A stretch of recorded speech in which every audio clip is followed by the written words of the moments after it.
అస్సలాముఅలైకుం. Hi, hello, welcome back to our channel Shaik Saidani. How are you all? I am fine. First time చాలా ఇష్టంగా అయితే ఈ గులాబీ మొక్కను కొనుక్కున్నాను ఫ్రెండ్స్. కానీ ఇలా జరుగుతుందని అస్సలు ఎక్స్పెక్ట్ చేయలేదు. మా ఊరు నుంచి కొనుక్కొని మా అమ్మ వాళ్ళ ఇంటికి అయితే తీసుకొచ్చాను. అసలు ఏం జరిగిందంటే గులాబీ పువ్వుకి కింద కాడ ఉంటుంది కదా, ఆ కాడ వరకు తెగిపోయింది, వేలాడుతూ ఉంది. అసలు పువ్వు వేలాడుతూ కనిపించంగానే చాలా అంటే చాలా బాధగా అనిపించింది. చాలా ఇష్టంగా కొనుక్కున్నాను. నాకు ఈ కలర్ అంటే చాలా ఇష్టం. నా ఫేవరెట్ కలర్ పింక్. అసలు కొనుక్కున్న మొక్కకి పువ్వు ఎందుకు వేలాడుతుంది అనుకుంటున్నారా?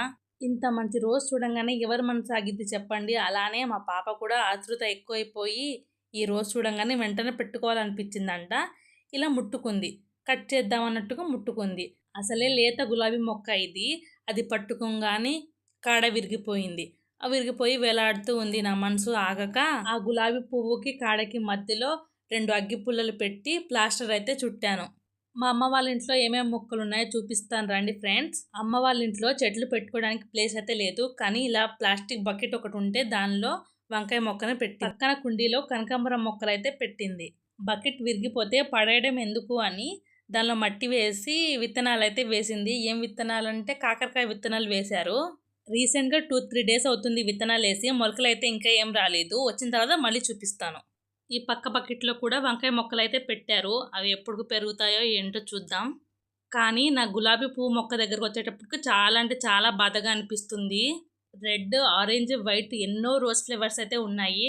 అన్నీ ఉన్న నాకు పింక్ రోజ్ ఫ్లేవర్తే కావాలి అని వెతికి మరీ తీసుకున్నాను ఈ మొక్కని. ఇలా జరుగుతుందని అస్సలు ఎక్స్పెక్ట్ చేయలేదు. ప్లీజ్ మీరందరూ కూడా నా గులాబీ మొక్క బతకాలని కోరుకోండి. ఈ మొక్క బతికిద్దో లేదో, రోజ్ విచ్చుకునిద్దో లేదో అని కొంచెం టెన్షన్గా ఉంది. ఆఫ్టర్ ఆల్ గులాబీ మొక్కకి ఇంతలా ఫీల్ అయిపోవాలా అనుకోకండి ప్లీజ్. చాలా అంటే చాలా ఇష్టంతో కొనుక్కున్నాను, అందుకని అంతలా ఫీల్ అవుతున్నాను. ఇలా కాడకి పువ్వుకి మధ్య అయితే ప్లాస్టర్ అంటించాను గట్టిగా కదలకుండా.